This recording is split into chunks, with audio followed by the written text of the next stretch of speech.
opening a small path for everyone, stepping outside the three realms, beyond the five elements. Xiefeng.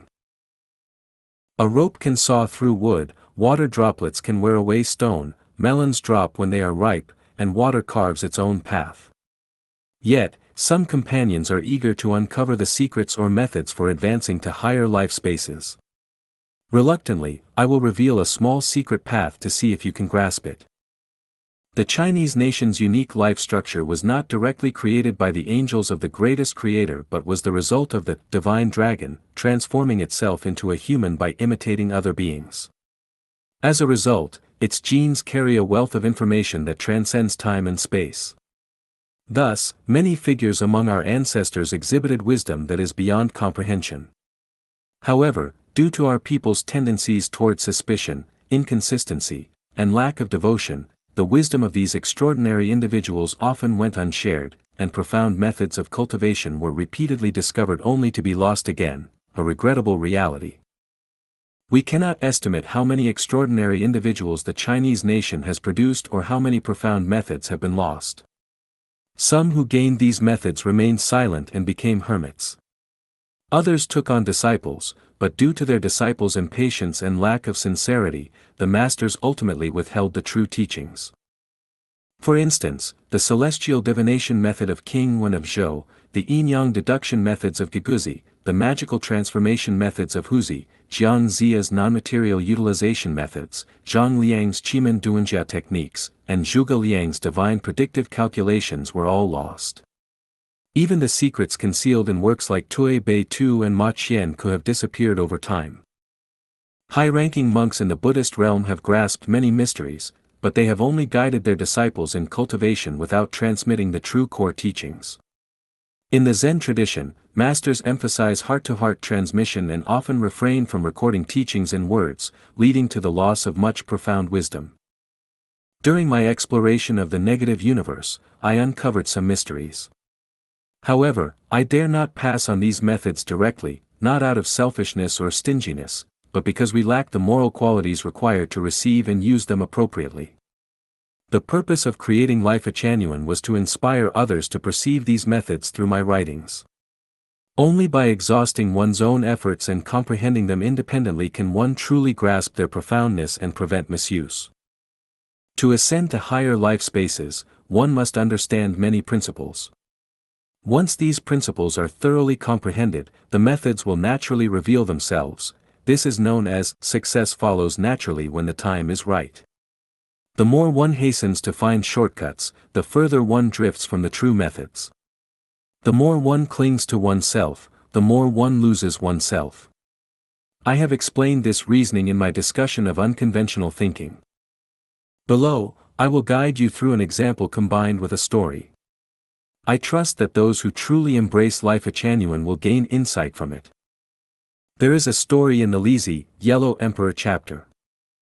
A mystical sorcerer from Qi came to reside in Zheng, named Ji Xian. He could predict people's life and death, existence and extinction, fortune and misfortune, and longevity with divine accuracy by years, months, tens of days, and days. The people of Zheng avoided him out of fear. Lizi was fascinated and reported this to Huzi, saying, "I once thought your teachings were the highest, but now I see there is someone even higher." Huzi replied, "We have discussed these matters in writing, but you have not grasped their practical reality. How could one understand Taoist skills? If there are only female animals and no males, how could they produce eggs? You insist on using your little tricks to deal with people in the world, you are bound to reveal your true face, so it's easy for people to see through you and read your fortune. Try to invite him over and let him read my fortune."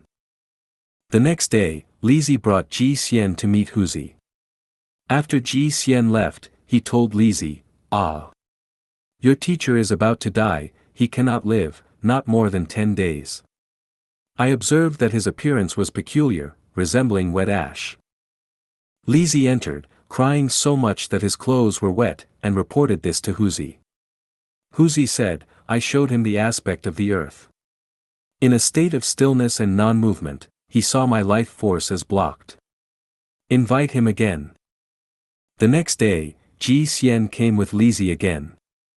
After Ji Xian left, he told Lizzie, "Your teacher is fortunate to have met me, he is recovering. There is vitality in his whole body, and I see the blocked life force starting to stir." Lizzie informed Huzi. Huzi said, "What I showed him was the junction of heaven and earth, where neither empty fame nor tangible benefits enter the heart, yet the life force has already started to stir at my heels. This is the awakening of the blocked life force. Therefore, he saw my life force improving. Invite him again." The next day, Ji Xian came with Lizzie once more. After Ji Xian left, he told Lizzie, "Your teacher was sitting there with a distracted mind. I could not read his fortune. Wait until his mind is settled, then I will read his fortune." Lizzie informed Huzi. Huzi said, "I showed him the aspect of great emptiness with no discernible signs. Therefore, he saw my chaotic, balanced life force. The places where a whale circles, water accumulates, or flows all become deep abysses. Similarly, where water gushes, falls, breaches, or converges, deep abysses form. These are the 9 kinds of abysses. Invite him again." The next day, Lizzie brought Ji Xian again. Before Ji Xian could stand still, he fled in panic. Si said, "Chase him." Lizzie chased after him but could not catch him and reported to Huzi, "He has disappeared, I could not catch him." Huzi said, "What I showed him did not leave my original appearance. I was without attachment, changing with him. He could not discern who I was. Thus, I followed him like grass, shifting like water, so he fled." The key takeaway is that Ji Xian, who possessed extraordinary divination skills, could accurately read the fortunes of ordinary people but was rendered powerless before Lizzie's master, Huzi. The profound shifts in Huzi's spiritual state, from earth-like stillness to heaven-like vitality, from myriad manifestations to the negative universe, baffled Ji Xian, eventually forcing him to flee in shame. This demonstrates the transformative power of those who have truly united with the Tao. At this stage, one can freely enter any desired life space. Is this merely a myth? Was this story invented by Lizzie for amusement? Absolutely not. Can we also acquire such spiritual abilities? Yes, we can. Humans are capable of infinite transformations. While these changes may be imperceptible to ordinary people, those with deep spiritual cultivation can discern them. For example, a physiologically normal person can watch erotic videos or read obscene materials and then observe changes in their pulse, blood pressure, muscle tension, and breath. It's easy to detect differences compared to before watching. Similarly, try watching horror movies alone at night. By the end, you might be so scared that you collapse to the ground, too afraid to step outside. If we had instruments to measure your state, your energy flow would likely be extremely weak, and your biological and thinking waves would almost disappear. Now, you can think further on your own. As for Lizzie, he ultimately failed to receive his master's true teachings.